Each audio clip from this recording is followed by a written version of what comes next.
श्री स्वामी समर्थ. स्वामी सांगतात, नेहमी लक्षात ठेवा, तुम्हाला जर का आयुष्यात सुखी राहायचे असेल, समाधानी राहायचे असेल, तर एक गोष्ट कायम तुम्ही लक्षामध्ये ठेवा की आपण दुसऱ्यांना जे देतो तेच आपल्याला परत भेटते. मग ते प्रेम असो, आनंद असो किंवा दुःख असो. आपण समोरच्याला व्यक्तीला जे देतो आपल्या बाबतीत आपल्याला देखील तेच परत भेटत असते. त्यामुळे नेहमी लक्षात ठेवा, स्वतःला जर का आनंद हवा असेल तर दुसऱ्याला आपल्याला आनंद देता आला पाहिजे. स्वतःला जर का आपल्याला प्रेम पाहिजे असेल तर आपल्यालासुद्धा दुसऱ्याला प्रेम देता आले पाहिजे. स्वतःला जर का आपल्याला सुखी राहायचे असेल तर आपल्याला दुसऱ्यालासुद्धा सुख देता आले पाहिजे. लक्षात ठेवा, आपण इतर लोकांशी कसे बोलतो, कसे वागतो, त्यांना कशी वागणूक देतो, आपल्यासोबत देखील गोष्टी अगदी तशाच घडू लागत असतात. त्यामुळे नेहमी लक्षात ठेवा, इतरांशी नेहमी चांगलं वागा. कधीही कोणाशीही वाईट विचार करू नका. कधीही कोणाविषयीही वाईट विचार करू नका. लक्षात ठेवा, आपण इतरांशी जसे बोलू, वागू, आपल्या बाबतीत ही सर्व गोष्टी तशाच घडतील. त्यामुळे नेहमी लक्षात ठेवा, कोणाशीही वाईट वागू नकात, रागाने वागू नकात, कोणावरही चिडू नकात, कोणालाही मुद्दाम त्रास देऊ नकात. लक्षात ठेवा, तुम्ही जेवढं दुसऱ्यांना त्रास द्याल तेवढाच त्रास हा तुम्हालासुद्धा तुमच्या आयुष्यामध्ये कधी ना कधीतरी भोगावं लागणारच आहे. आपल्या कर्माची फळे हे आपल्याला इथेच फेडायचे असतात. त्यामुळे नेहमी लक्षात ठेवा, कधी कोणालाही त्रास देऊ नका, कोणालाही फसवू नका, कोणालाही दुःख देऊ नका. कारण की आपण इतरांशी जसे वागतो तशाच गोष्टी आपल्या बाबतीत देखील घडत असतात. त्यामुळे नेहमी लक्षात ठेवा, समोरच्या व्यक्तीने तुम्हाला कितीही त्रास देऊ द्यात, कितीही तुम्हाला छळू द्यात, कितीही तुम्हाला दुःखी करू द्यात, तुम्ही मात्र त्याच्याशी नेहमी चांगलेच प्रामाणिकपणेच बोलले पाहिजेत. तुम्ही मात्र नेहमी त्याच्याशी नीटच बोलले पाहिजेत. समोरच्या व्यक्तीने कितीही तुमचा राग केला, कितीही तुमचे वाईट चितले, तरी तुमच्या तोंडामध्ये त्याच्याविषयी नेहमी चांगलेच आले पाहिजेत. तुमच्या शत्रूचे देखील चांगले कल्याणच झाले पाहिजे अशी भावना तुमच्या मनामध्ये असली पाहिजे. लक्षात ठेवा, तो तुमच्याविषयी वाईट बोलतो, वाईट चिडतो, ही त्याची संस्कृती आहे. पण तुम्ही मात्र त्याच्याशी नेहमी चांगलेच वागले पाहिजे. नेहमी त्याच्याशी प्रेमानेच बोलले पाहिजे. नेहमी एक गोष्ट लक्षात ठेवा, आपल्या नात्यांच्या गर्दीत तेच नेहमी एकटे असतात जे मनाने स्वच्छ असतात. जो व्यक्ती मनाने स्वच्छ असतो, प्रेमळ असतो, त्याच्या मनामध्ये कोणतीही कपट भावना नसते, काही नसते, तो व्यक्तीच आयुष्यामध्ये पुढे एकटा पडत असतो. कारण की त्याला चेहऱ्यावरती एक आणि मनात एक हे कधी दाखवता येत नसते. त्याच्या मनामध्ये जे आहे तेच तो बोलून समोरच्याला सांगत असतो. अशी लोक हे जगात लोकांना आवडत नाहीत. अशी लोक त्यामुळे कालांतराने एकटे पडतात. पण लक्षात ठेवा, तुम्ही कितीही एकटे पडलात, कितीही काही झाले, तरी तुमचा मूळ स्वभाव हा कधी बदलू नका.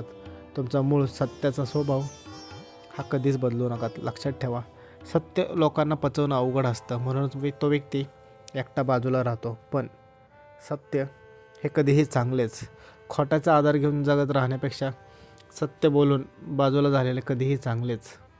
त्यामुळे नेहमी लक्षात ठेवा, तो कोणी कितीही काही बोलू द्यात, कितीही काही करू द्यात, तुम्ही मात्र सत्य बोलणे हे कधीही सोडू नकात. सत्य हे बोलता आलेच पाहिजेत. लक्षात ठेवा, आपल्याला बाहेर पडल्याशिवाय जग कळत नाही.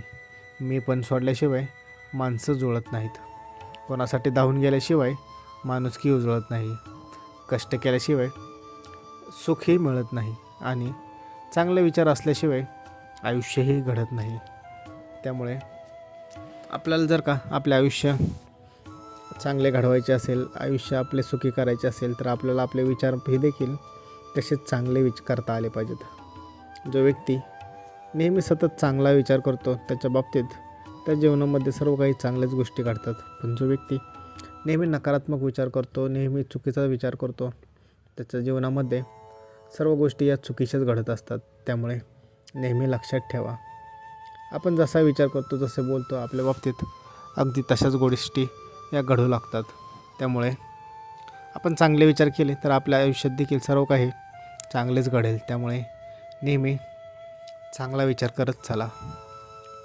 जे बदलता येईल ते बदला, जे बदलता येत नाही ते स्वीकारा, आणि जे स्वीकारता येत नाही त्यापासून दूर जा, परंतु स्वतःला आनंदी ठेवा. लक्षात ठेवा, तुम्हाला आनंदी ठेवण्याचे काम हे फक्त आणि फक्त तुम्हीच करू शकता.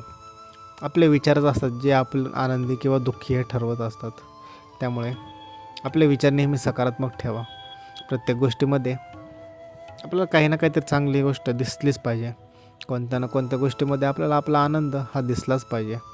त्यामुळे नेहमी लक्षात ठेवा, जे बदलता येईल ते बदला, जे बदलता येत नाही आहे आपल्याला ते स्वीकारा, आणि जे स्वीकारता येत नाही आहे त्याच्यापासून दूर जावा, परंतु स्वतःला आनंदी ठेवा, स्वतःला सुखी ठेवा. स्वामी नेहमी सांगतात, एखाद्या व्यक्तीच्या आयुष्याची वाट लावून हसत्या खेळत्या जीवनात विघ्न आणून ज्या लोकांना आनंद मिळतो ना, त्या लोकांना नियतीचा फेरा सगळीकडेच फिरतो. पाप पुण्याचा हिशोब हा इथेच होत असतो. तुम्ही कितीही पाप करा, काहीही करा, सर्वाचे फळं आपल्याला इथेच भोगायचे असतात. कारण की इथेच प्रत्येक गोष्टीचा हिशोब हा होत असतो. माणसाला सर्व गोष्टी या इथेच फेडून जायच्या असतात. या जमिनीवरतीच माणसाला सर्व काही पाप असो केलेलं असो किंवा पुण्य केलेलं असो, सर्वाची फळे आपल्याला इथेच भेटणार आहेत. त्यामुळे नेहमी लक्षात ठेवा, समोरच्या व्यक्तीने तुमच्यावर कितीही त्रास केलेला, कितीही वाईट गोष्टी केल्या, कितीही कटकारस्थाने केले, तरी तुम्ही चिंता करू नका. तुम्ही तुमचे सत्याचा मार्ग चांगले कर्म चालूच ठेवा. त्या व्यक्तीचे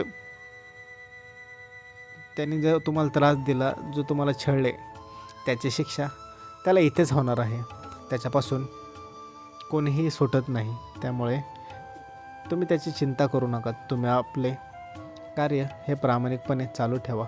तुम्ही आपले कष्ट हे चालू ठेवा. तुम्ही कशाचीही चिंता करू नका. तुम्ही तुमचे जीवन चांगले सुखाने नक्कीच घालवचाल. नेहमी एक गोष्ट लक्षात ठेवा, स्वामी नेहमी सांगतात, तुम्हाला जर काय आयुष्यात यशस्वी व्हायचे असेल तर नेहमी एक गोष्ट मनामध्ये गाठ बांधून ठेवा.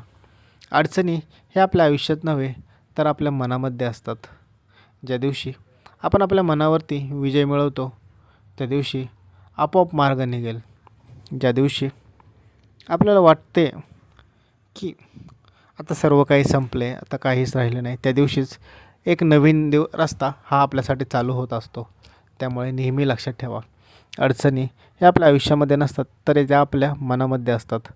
आपण आपल्या मनामध्ये जसा विचार करतो आपल्या बाबतीत गोष्टी अगदी तशाच घडू लागतात. त्यामुळे नेहमी सकारात्मक विचार करा, नेहमी चांगलाच विचार करा.